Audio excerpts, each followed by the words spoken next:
Mr. Emerson, what would you like to say? Thank you, Your Honor.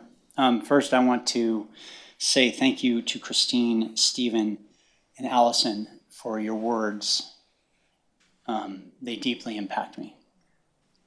I have learned in recovery that I have to be willing to go to any length to remain sober. And that is part of this process. I plead no contest because even though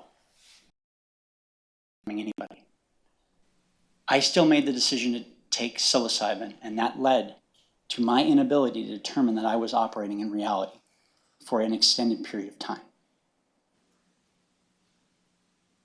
That doesn't make this right. What happened was wrong and should not have happened, and I bear the responsibility for that.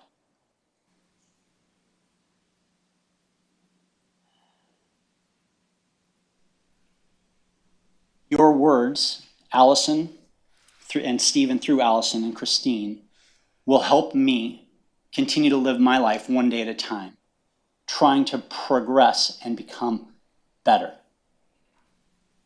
I regret the harm that I caused. I regret the harm I caused to every single person on board that airplane, crew members and guests. I regret the harm I caused to society, which is part of what this process is about. This has affected people who were not on that airplane. I regret the harm I caused to my profession, the thing I gave my life to. And to those professional crew members each and every day who do fantastic work, especially to the 2 pilots up front who removed my hands and asked me to leave the flight deck, which I did. I am forever grateful to them and grateful to every guest on that airplane for listening to the instructions of the 2 flight attendant crew members in the back, because they saved my life. This difficult journey has made me a better father, a better husband, a better member of my community. And I lost external perspectives, everything I had ever worked for. But it's the greatest gift that I ever got. Because today I get to be the dad I was incapable of when I had to use alcohol to deal with life as life is. Today I intend not to use alcohol to deal with life as life is. And I'm grateful for that. I thank you for your time allowing me to address the court. I am more than happy to speak to as many schools as possible for the rest of my life. I will speak to pilots who suffer in silence. I will speak to people who think, as I did on October the 20th, that I had everything under control. But I was incapable of grasping that I needed help. I'm glad I have had the help today as a result of my actions. Thank you. I'd like to hear a little bit more about the nonprofit that you started. Sure. Clear Skies Ahead is a nonprofit committed to creating a culture of wellness within aviation, both physical and mental health. The first time I saw my wife after being detained and in custody through glass, she had spoken to some media and had talked about what her experience was of me prior to this incident. And she said, "I feel called to help." And I had never heard her talk like that.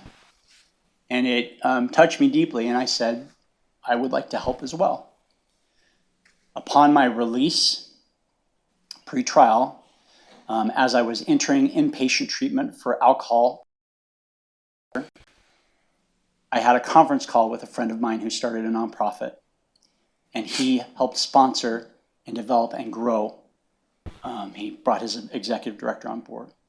I think I read that letter, maybe. Anyway. I haven't. I want to see the rest that came out of the NTSB I don't have the right term for it. I would like to see all of the recommendations implemented. In the report to the FAA, it was stated that all of the recommendations are interconnected and all need to be implemented.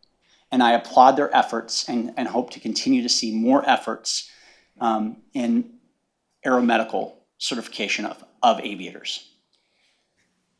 They can make all the changes they want. Until we change as a culture, it won't matter. And that is why we exist. We exist because one of the statements in that ARC, Aviation Rulemaking Committee document, stated that a culture of wellness would take many different organizations with strong effort to move the needle. Aviators should get the care that they need because they are more than just aviators. They are worth so much more than just pilots. I will likely never pilot an airplane again. And I am okay. I am so much better today standing before you than I've ever been. That my life will slowly listen and Christina and the rest of the passengers to forgive me. Thank you.